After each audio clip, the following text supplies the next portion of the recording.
Eu sou Taylor e minha última ligação não foi um pedido de ajuda.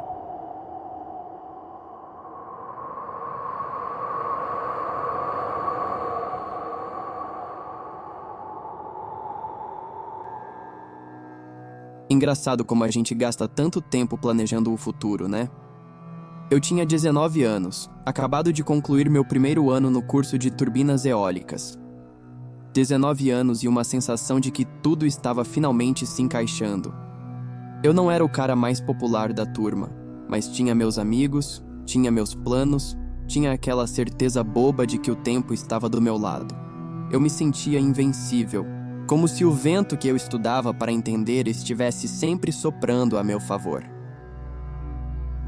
Minha mãe sempre dizia que eu era sério demais para minha idade, que eu pensava no futuro com uma determinação que ela não via em outros garotos.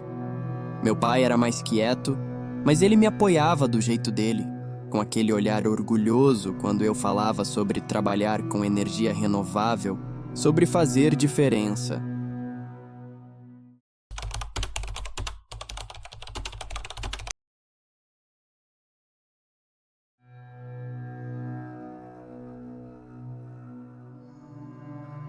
A gente morava em Greyfield, uma cidadezinha de 13 mil habitantes, onde todo mundo conhecia todo mundo e as únicas luzes à noite vinham dos postes da rua principal e das fazendas espalhadas pelo horizonte.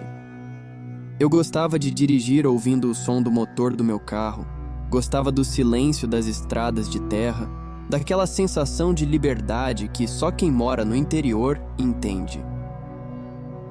Aquela terça-feira foi o último dia de aula do semestre. Todo mundo estava comemorando, então decidi ir numa festa pequena em Westbrook, uma cidade a uns 10 quilômetros de casa. Não era nada demais, só uns 15 ou 20 amigos da faculdade bebendo cerveja barata e conversando sobre planos pro verão, sobre empregos temporários, sobre nada e tudo ao mesmo tempo. A festa era na casa de um colega chamado Marcos. Tinha música country tocando baixo no rádio da garagem, tinha gente jogando cartas numa mesa improvisada com caixotes de madeira. Eu tomei algumas cervejas, 3 ou 4 ao longo de 2 horas, mas nada que me deixasse tonto ou incapaz de dirigir. Eu conhecia meus limites.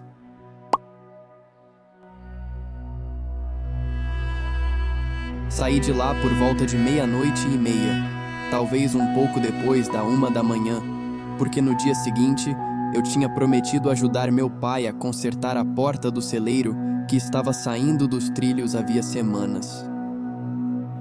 Decidi pegar as estradas de terra de volta para casa. Eu achava que conhecia aquela região como a palma da minha mão. Tinha crescido dirigindo por aquelas estradas com meu pai, aprendendo a reconhecer cada curva, cada árvore solitária. As estradas principais estavam sempre cheias de caminhões pesados durante a madrugada, então preferi cortar caminho pelos campos. Era mais rápido, mais tranquilo, e eu já tinha feito aquilo dezenas de vezes antes. A escuridão naquelas estradas rurais era diferente da escuridão da cidade. Era densa, pesada. Não tinha postes de luz, não tinha casas próximas, não tinha nada além de campos intermináveis de milho e soja que se estendiam até onde meus faróis conseguiam iluminar, e mesmo assim não era muito longe. O silêncio era absoluto, quebrado apenas pelo ronco grave do motor do meu carro. Eu dirigia devagar, uns 60 km por hora no máximo, tentando me orientar pelas poucas referências que tinha. Uma árvore retorcida aqui, um poste de energia ali, o formato vago de um celeiro abandonado mais à frente. Foi quando senti a roda dianteira direita escorregar.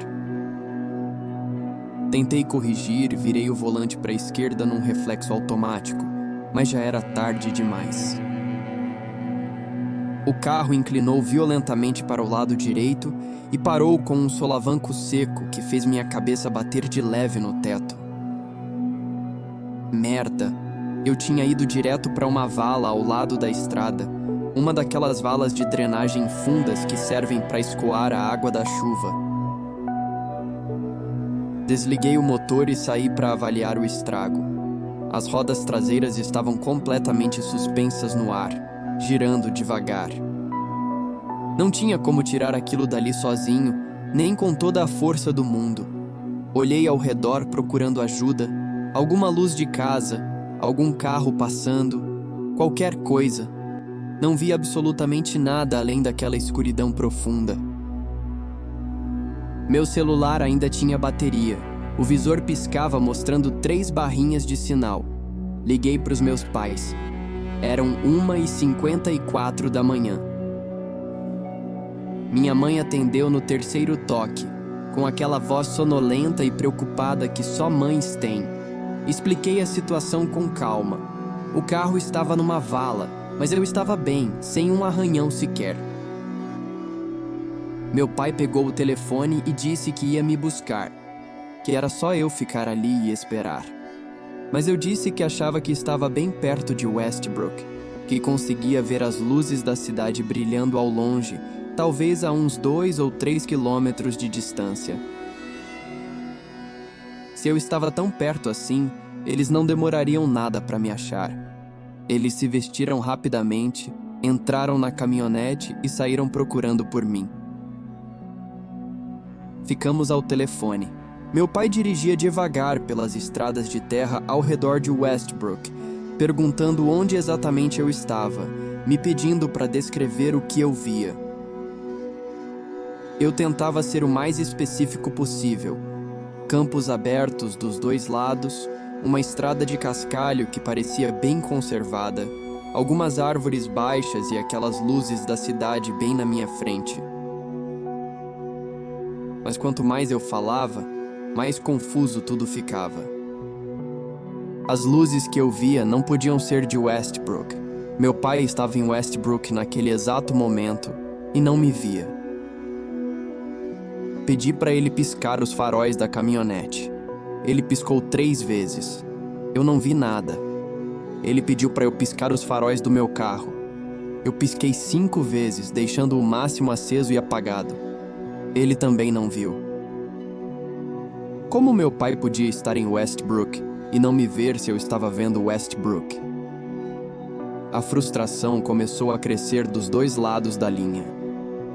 Minha mãe pegou o telefone em determinado momento, irritada, como se eu estivesse brincando ou confuso demais pela cerveja para saber onde diabos eu estava. Ela disse algo sobre eu ter bebido demais.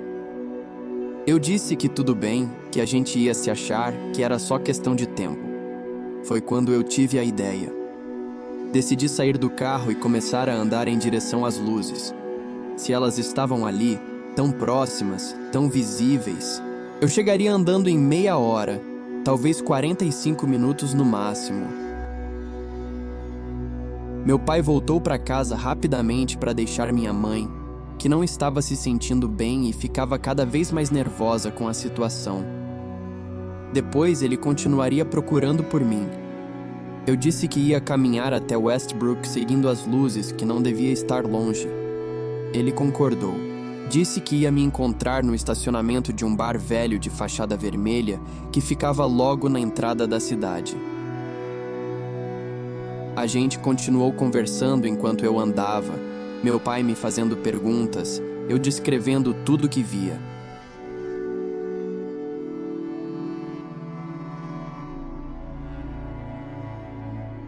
Eu caminhei, e caminhei, e continuei caminhando por muito mais tempo do que deveria. Os campos ao meu redor eram infinitos, se estendendo em todas as direções, e a escuridão parecia se mover comigo. Eu não tinha trazido meus óculos, tinham ficado no porta-luvas do carro porque eu não achei que fosse precisar deles. Então minha visão já não era das melhores à noite de qualquer jeito, mas eu conseguia ver o suficiente para não tropeçar, para continuar andando em direção àquelas luzes que teimavam em ficar sempre à mesma distância. O chão era irregular e traiçoeiro. Cascalho solto, terra batida dura em alguns lugares e macia em outros. O vento começou a soprar mais forte, trazendo um cheiro misturado de terra molhada, vegetação e algo que parecia estrume de fazenda. Meu pai continuava do outro lado da linha, falando comigo, me guiando, me fazendo perguntas constantes sobre o que eu estava vendo. Eu descrevia tudo o que conseguia. Uma cerca de arame farpado com postes de madeira cinza e descascada. Um poste de energia inclinado que parecia prestes a cair. O som crescente de água corrente em algum lugar próximo. Talvez um riacho ou um rio pequeno.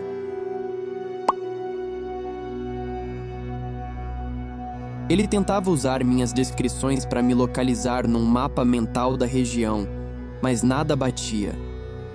Cada detalhe que eu dava parecia deixá-lo mais confuso, como se eu estivesse descrevendo um lugar completamente diferente de onde achava que estava.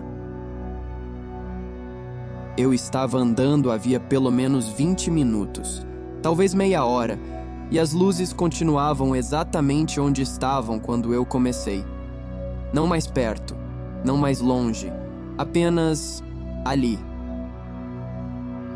Eu falava com meu pai, tentava manter a calma, mas alguma coisa no fundo da minha cabeça começou a gritar que algo estava errado, que eu não deveria estar ali, que eu deveria ter ficado no carro, que eu deveria ter esperado amanhecer, que caminhar sozinho no meio da noite por campos desconhecidos era uma ideia estúpida.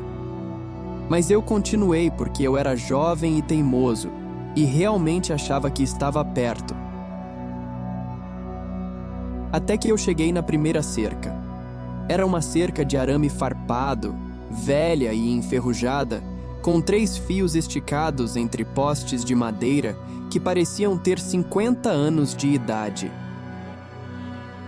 Os postes estavam tortos, inclinados em ângulos estranhos, alguns quase caindo. Eu parei por um segundo, segurei o celular entre o ombro e a orelha para ter as 2 mãos livres e comecei a escalar. Meu pai perguntou se estava tudo bem. Eu disse que sim, que era só uma cerca de fazenda, nada demais. Pulei para o outro lado e continuei andando. Alguns minutos depois, outra cerca, igual à primeira, velha, enferrujada, postes tortos. Escalei de novo. E depois outra, e mais uma, e outra. Comecei a ficar irritado. Quantas cercas existiam naquele lugar?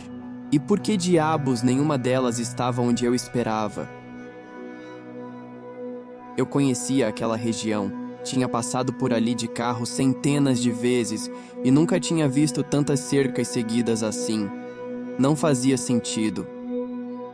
Fazendas tinham cercas ao redor das propriedades, claro, mas não uma atrás da outra a cada 100 metros. Disse pro meu pai: "Não acredito, outra cerca." Ele deu uma risada curta, meio sem graça, tentando aliviar a tensão que crescia entre nós. Eu estava cansado, frustrado, começando a sentir o frio da madrugada penetrando na minha jaqueta fina. O som da água ficou mais alto, muito mais alto. Já não era um som distante e tranquilo. Era um rio ou um riacho grande. Eu conseguia ouvir a correnteza batendo nas pedras, o movimento constante da água fluindo rápido. Meu pai perguntou se eu estava perto de água. Eu disse que sim, que conseguia ouvir claramente. Ele ficou em silêncio por um momento longo demais, como se estivesse pensando em algo, processando informação. Depois disse com uma voz mais séria: "Toma cuidado, Tyler, vai devagar." Continuei andando, mais devagar agora. Meus tênis afundavam na terra molhada a cada passo. O chão ficou progressivamente mais escorregadio, mais instável. Eu desacelerei ainda mais, tentando ver onde estava pisando, mas a escuridão era total. E então eu vi outra cerca. Não, espera. Eu tinha acabado de passar por uma cerca. Como podia ter outra tão rápido? Coloquei o celular no bolso da jaqueta por um segundo para ter as duas mãos livres e escalei a cerca pela enésima vez naquela noite interminável. Passei a perna direita por cima do fio superior e comecei a descer para o outro lado. Foi quando meu pé escorregou.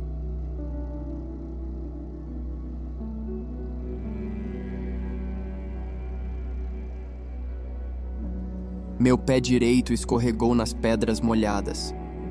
A sensação foi instantânea e aterrorizante. Eu senti o equilíbrio escapar completamente do meu corpo antes mesmo de entender o que estava acontecendo. Meu cérebro ainda estava processando o movimento, mas meu corpo já sabia que algo estava muito, muito errado. A sensação foi exatamente como quando você pisa num degrau que não existe e seu corpo inteiro se desestabiliza num milissegundo de puro pânico. Eu tentei me segurar em qualquer coisa. Meus braços se estenderam num reflexo desesperado buscando a cerca, um galho, uma pedra, qualquer coisa sólida. Mas não havia nada. Meu peso foi todo para frente. E foi aí, naquele segundo eterno, que eu finalmente entendi. Não era só uma cerca comum. Era uma cerca ao redor de algo. Ao redor de uma queda. Ao redor de um precipício que eu não conseguia enxergar na escuridão.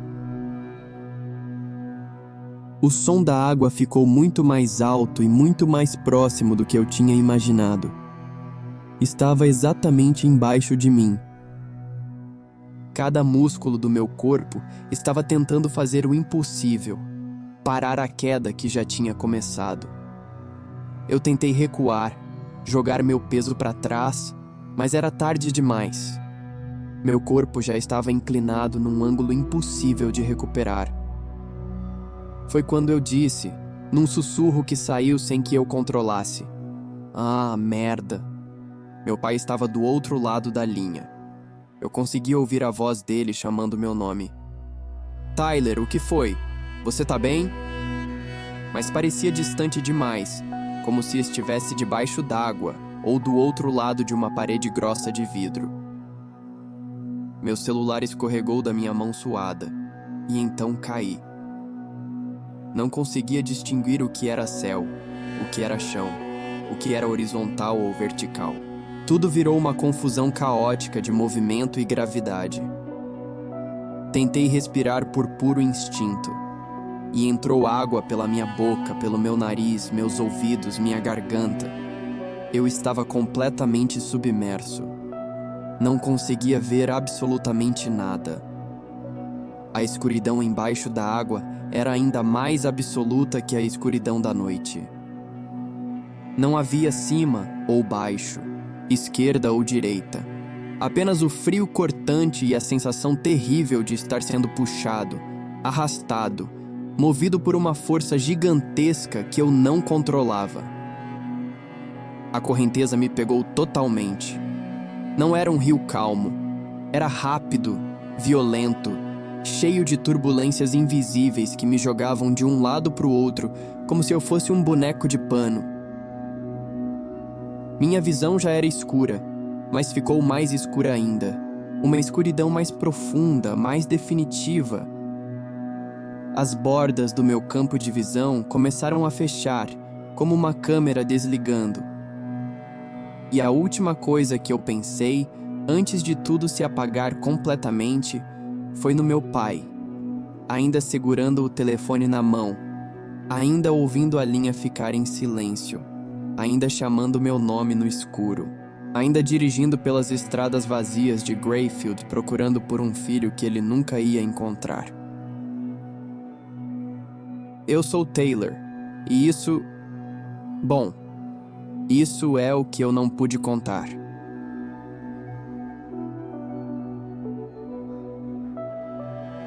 Esta narrativa ficcional foi inspirada no caso de Brandon Swanson, 19 anos, que desapareceu dia 14 de maio de 2008, nas estradas rurais do sudoeste de Minnesota, Eugene.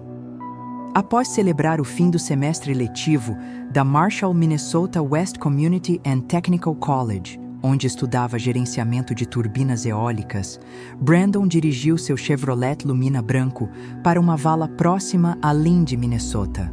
Ele ligou para seus pais, Brian e Annette Swanson, a 1h54 da manhã pedindo ajuda. Durante 47 minutos, Brandon permaneceu ao telefone com seu pai enquanto tentava se localizar. Ele acreditava estar próximo a Lind e disse que veria as luzes da cidade. Seus pais dirigiram até Lind, mas não conseguiram localizá-lo. Brandon, então, decidiu caminhar até a cidade. Durante a caminhada, Brandon descreveu estar passando por várias cercas e se aproximando do som de água corrente. Às 2h30 da manhã, enquanto conversava com seu pai, Brandon exclamou: "Oh, shit!" E a linha ficou em silêncio. Ele nunca mais foi visto ou ouvido.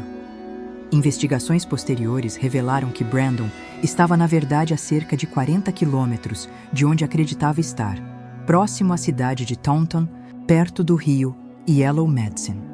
Seu carro foi encontrado em uma vala entre os condados de Lincoln e Lyon. Cães farejadores rastrearam seu cheiro até a margem do rio Yellow Medicine, mas perderam o rastro ali. Apesar de buscas extensivas envolvendo centenas de voluntários, polícia estadual, equipes de mergulho, cães de busca, helicópteros e equipamento de radar de penetração no solo, nenhum vestígio físico de Brandon foi encontrado. O caso permanece oficialmente sem solução. Se essa história mexeu com você de alguma forma, deixe seu like aqui no vídeo e se inscreva no canal. Aqui, toda semana, histórias que nunca puderam ser contadas.